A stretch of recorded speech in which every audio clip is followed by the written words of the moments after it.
Hey DTBFF crew, I need some relationship advice and thought you guys would give some interesting insight. I'm a 36-year-old divorced mum, and I have been dating my boyfriend, which sounds silly because he is a 46-year-old man, for 7 months. He is hilarious and we have the best time together. He has been separated from his ex-wife for over 2 years and has two boys, 8 and 10, and I also have two boys, 7 and 13.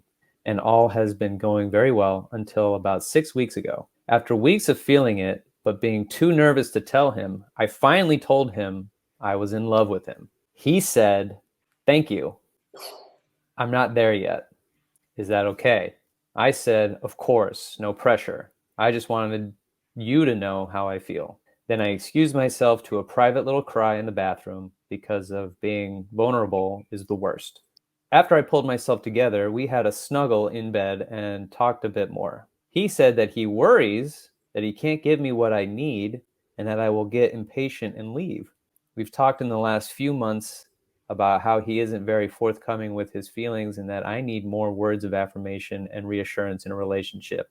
Nothing crazy, little compliments and thoughtful texts go a long way. And this is what he was referring to. I told him that he is right and that I do need a bit more from him, but I can be patient for the "I love you." He said, "I do care deeply for you, and I hope I can show you that more going forward." So my question is this: how long do I wait to see if he loves me back? I already love you. It's not that Right. complicated. But he's also saying he doesn't think he can get there, or he doesn't Right. know when he's going to get there. What's there to get to? Loving somebody is not complicated. You feel it and you say it because it's you can't help it. Love intrinsically, right, is complex because people are complex, but the idea of loving somebody is not complex at all. It's a very straight down the middle. This person makes me feel this way and I love them, so I will say I love you. So what's he doing, Yeah, what is he doing?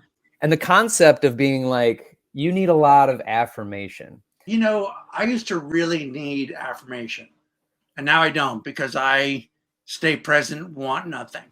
Hmm.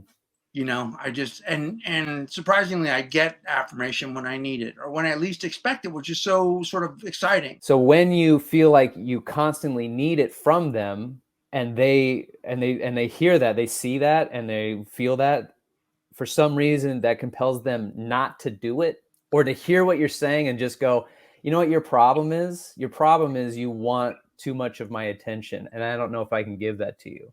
Your self-worth is being lowered by a person who's not willing to hear out these things because he's not saying them, because your organic feeling in the relationship is, I don't know if this dude likes me and I need to hear it. Right. Because if you felt, because you feel good about yourself and then you enter a relationship and a person, without you having to ask, makes you feel good about yourself, then you don't need to hear, hey, here's something good about you. You already feel it, you already know it, and they're going to do it anyway because they feel that way about you. To be like, hey, can you fucking tell me something nice about me? Hmm. That's a struggle, and that's a struggle you Yeah. shouldn't be in. Yes. Agreed. And I just, it's going back to the old book, but you know, guy can't Mm-hmm. tell you he loves you. He's just not that into you. I mean, I hate to say that because I want our listeners to have good things. She Want to also tell said you that. he's separated and not divorced, so he's coming along slow. Yeah, he's still dragging around some a different life behind him. Yeah.